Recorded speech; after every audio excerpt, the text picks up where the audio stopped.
Hello, welcome. I hope you're well. I'm Sarah, and today's talk comes to you as part of a series of talks run by the Hugh Lane Gallery. We're talking about a piece by Kathy Prendergast called Waiting. I hope you enjoy it. Piece is here. So this is a piece made in 1980, a large piece, 184 centimeters by 230 centimeters in total. So it's an early work, and it was made when Kathy Prendergast was still a student at the National College of Art and Design. She won an award at the Irish Exhibition of Living and Art in 1980 for it, and the piece was immediately acquired by the Hugh Lane Gallery. And now, given that she was a student, still a student at the time, it really did confirm her status as a standout talent, a talent to look out for. So you see here, there are three models, three forms, and they're made out of translucent fiberglass resin. There's parquet flooring laid beneath, as you see, and on the background, the backdrop, like a kind of theatre set backdrop, if you like, what you see, those fine drawings, not very easy to see, are detailed dressmaking patterns. Now, it's a representation of women in the 1950s in ball gowns, seated at a dance. The three figures are dressed, as we see, in formal gowns, very feminine creatures. They're quietly posed, almost identically posed, and their hands resting on their laps. It definitely suggests, those resting hands suggest femininity, a kind of patience, and maybe even a sort of passivity.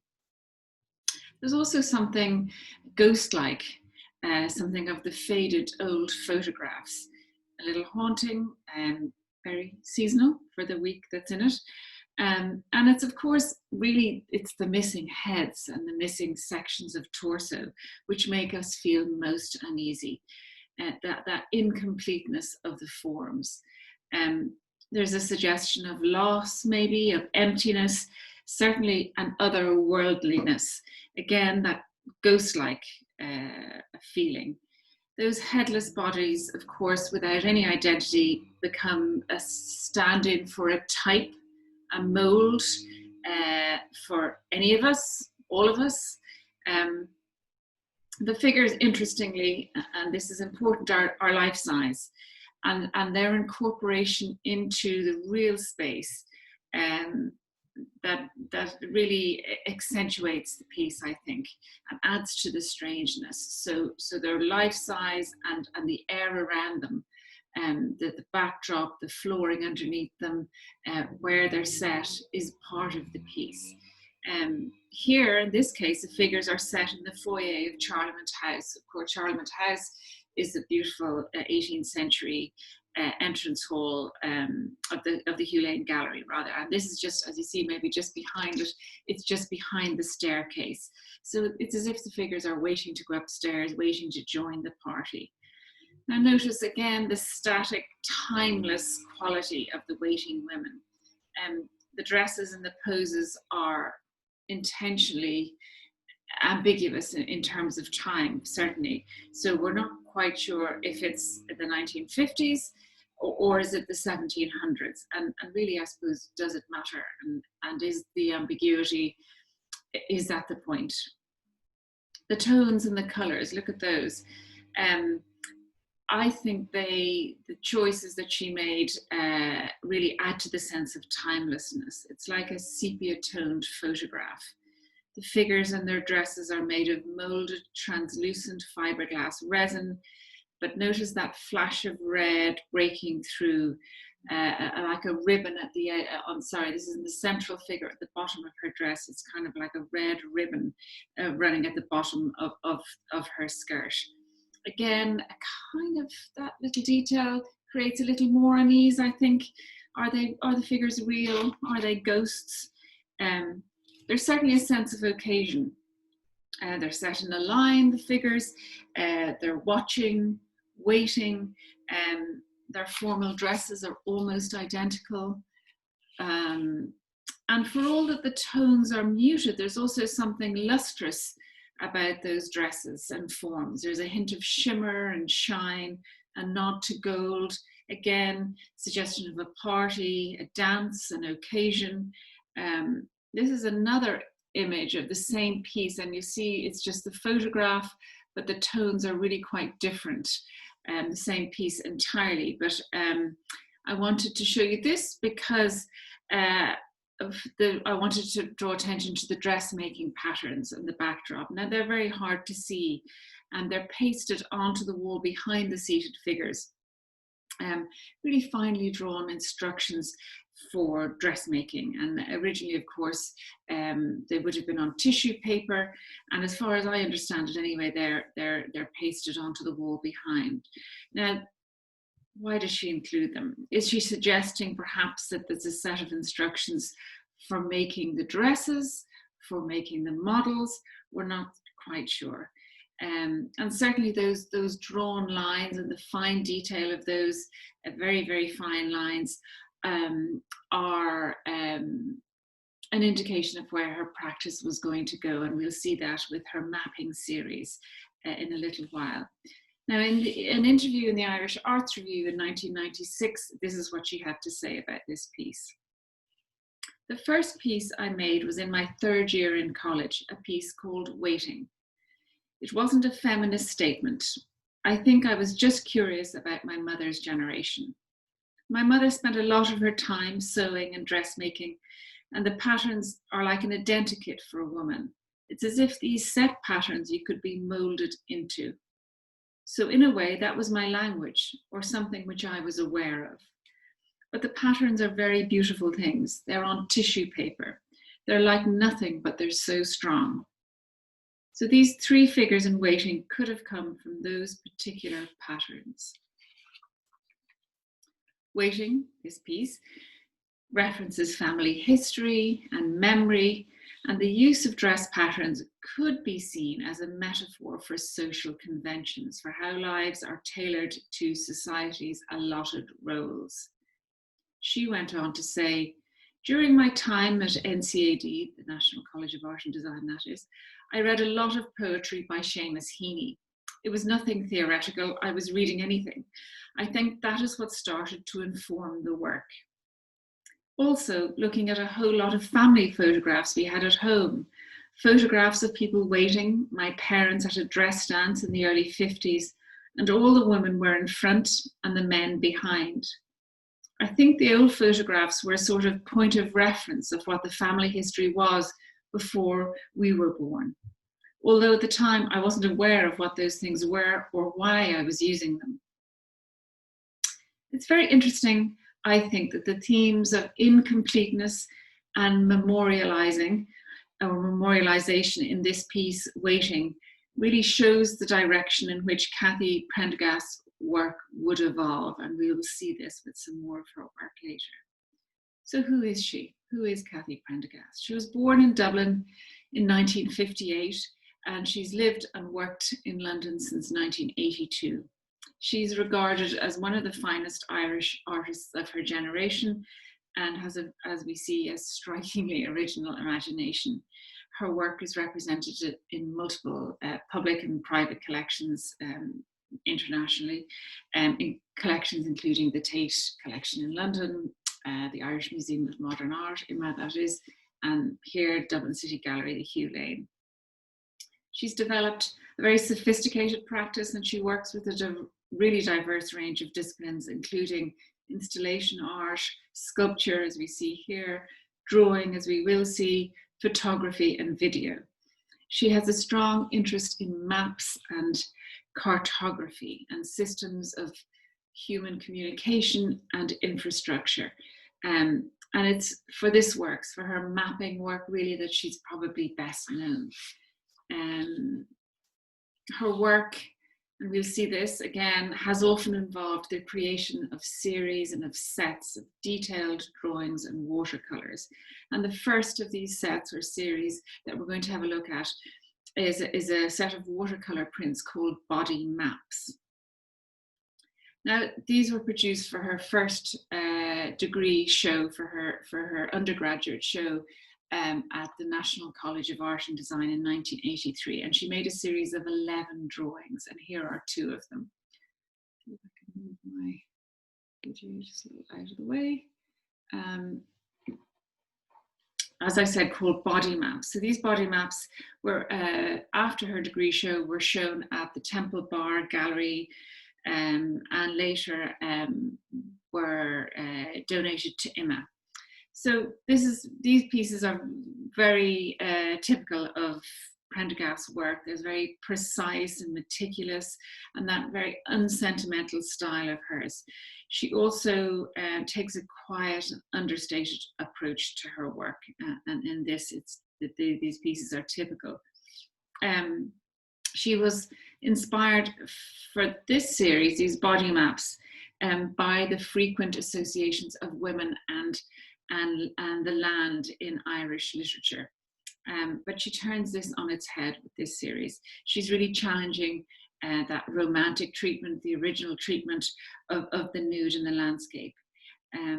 You see these drawings combine elements of engineering, diagrams, admiralty charts, and detailed cross-sectional drawings of the female body on the left-hand side.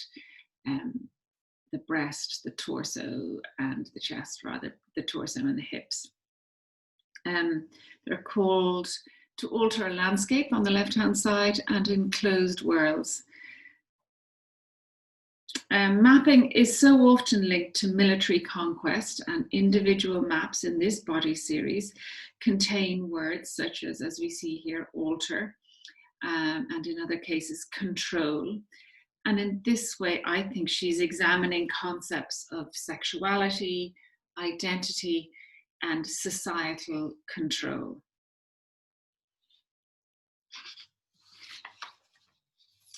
Just to move on, at the Venice Biennale in 1995, Cathy Prendergast won a major award for Best Artist under the age of 40. And the Irish Museum of Modern Art moved very quickly to acquire the works that were shown in Venice. And this was a series, the beginning of a series which continues, called City Drawings.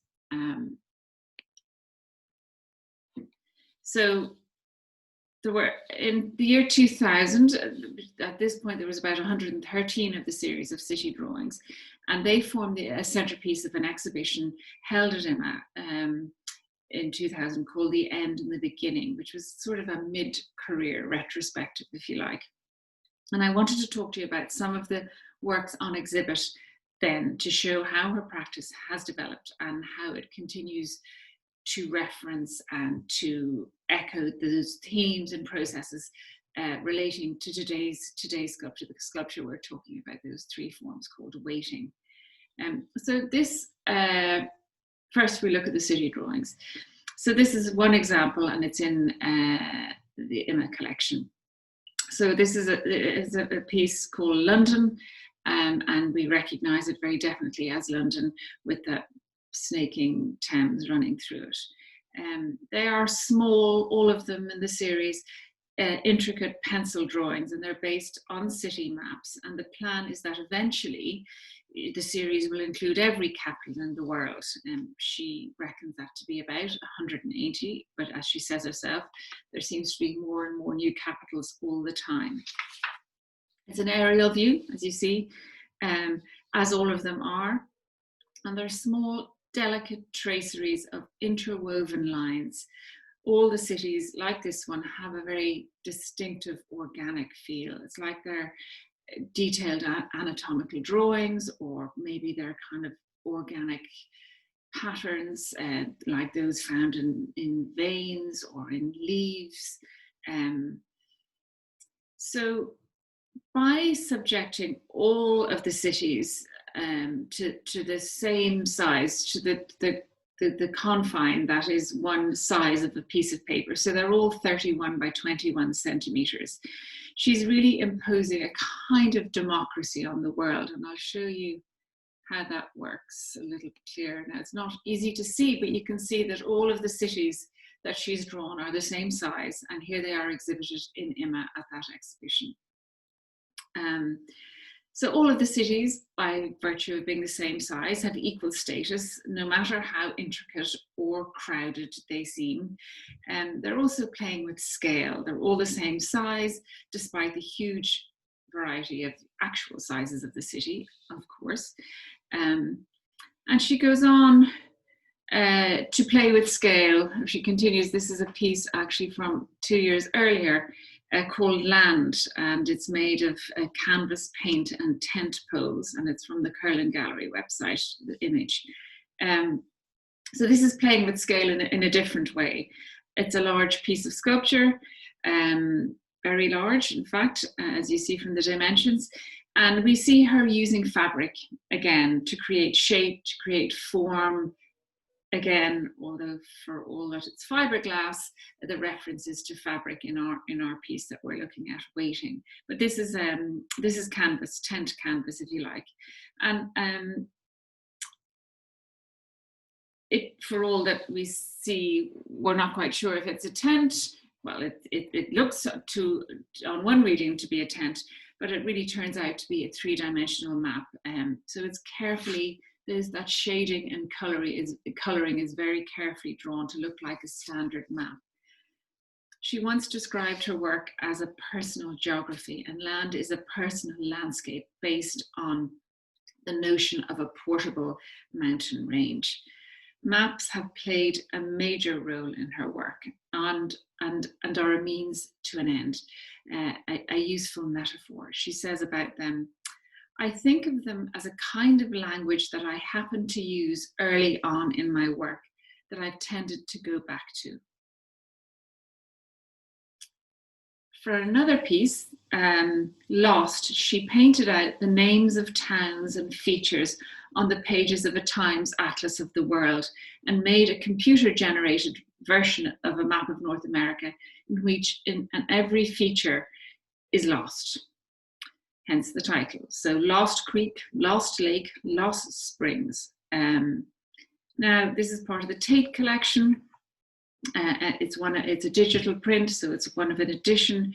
And what are we looking at? So our first instinct is to see a map of the United States, but it's strangely empty. Prendergast has removed the vast majority of place names. So all the familiar reference points of New York, Chicago, Los Angeles are missing. And the only place names that she's retained are places that have the word lost in them. So you can't really see because it's very finely drawn. But if you were to get a piece and zoom, you would see that the map is just scattered with names such as Lost Spring, Lost Creek, Lost Trail. And the place names, they're real places, but they're unfamiliar to us. So it's kind of an alternative map of the United States. So with this, Prendergast is taking a familiar everyday object, the map, and subtly transforming it, subverting its normal function. Traditionally, a map is thought to contain factual as opposed to subjective information about the location, any location. And maps, of course, are also about the desire for order and control. But this map is a parody. Instead of helping us to navigate, the work really evokes, particularly given the name Lost, evokes a sense of fear of getting lost in unfamiliar territory. And I think that she's implying that our assumed familiarity with the world is an illusion, that we should really look again.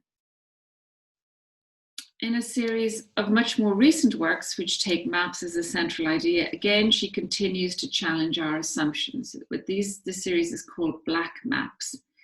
And again, look out for the idea of incompleteness or omission that we saw with the piece Waiting, that whole idea of what is left out, that it continues to fascinate her.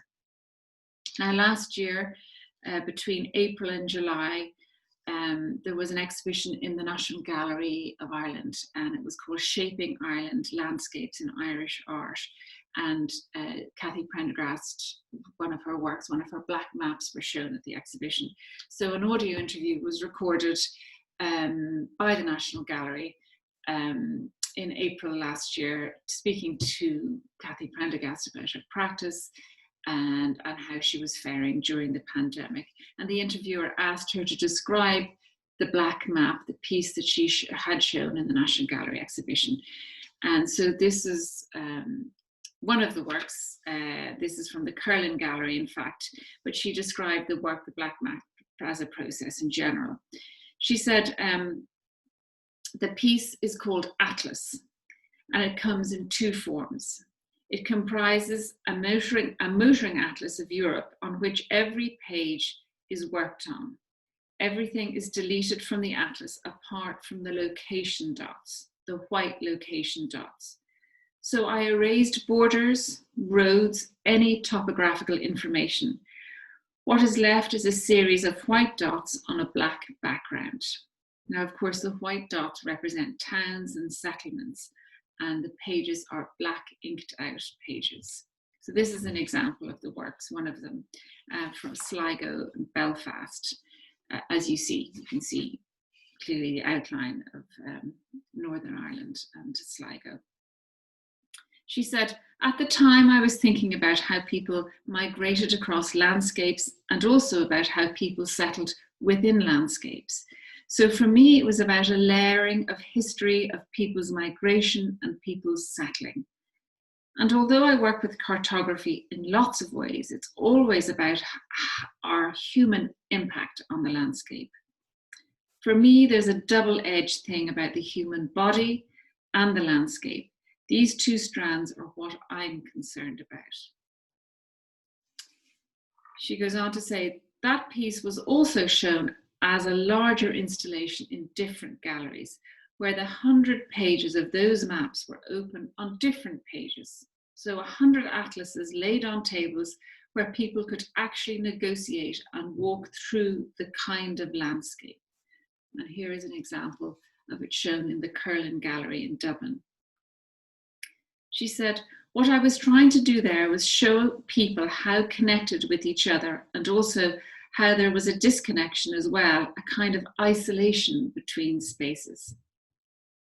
The whole piece would have been seen almost like a star chart, how we look at space in different ways. So you can see there, each of the pages of the atlas open on a different page, showing a different image, a different location in the world, all blacked out and laid out on those tables. Now, to bring us back to the piece in question, Waiting. During the 1990s, Kathy Prendergast had 3 children, and her output, not surprisingly, decreased at the time. She was busy doing other things. So she moved to making smaller pieces with the very strong domestic references also, which is very interesting in terms of the piece that we're talking about today, Waiting. She said, it wasn't just a response to having children. I'd found anyway that the big sculptures create all sorts of problems. Even storing them is a problem. And because I tend to work in a very detailed way, they take so long, the works. But for me, small pieces in the way I can use detail can be equivalent to large pieces. Well, we've seen that with the installation in the Curlin Gallery. The activities of knitting and sewing feature prominently in much of the work at the IMA exhibition in 2000 that I mentioned. And where Waiting, this piece here uses dress patterns to reference social conventions, how women's lives in the 1950s were shaped and tailored for particular roles in society. She said, my mother was always knitting, sewing, and crocheting, always making something. But as a child, I was terrible at knitting. I think because I'm left-handed. At national school, the girls, never the boys, of course, the girls got these knitting projects. And in my case, my mother used to knit up whatever garment I was supposed to make, and I'd bring it in and pass it off as my own. Then in my late teens, I learned how to knit effectively by going at it backwards, basically. Now, a great deal of that small work that I talked about made during the 1980s, there's kind of meticulous craft skills involved. but also direct domestic reference. So there were pillows, baby blankets, knitted jumpers, babies' jumpers, hairbrushes, gloves, spools of thread. But in each case, invariably, the object is kind of subverted or reinvented and given a metaphoric spin, which give it a kind of surreal or dreamlike, often disturbing quality. And we'll see that here with this next piece. So this was shown at IMA, and like so many of the domestic works, there's real tenderness, but also toughness in the work. So this is called Grave Blanket. So it's a baby blanket. And with all baby blankets, you associate nurture and protectiveness.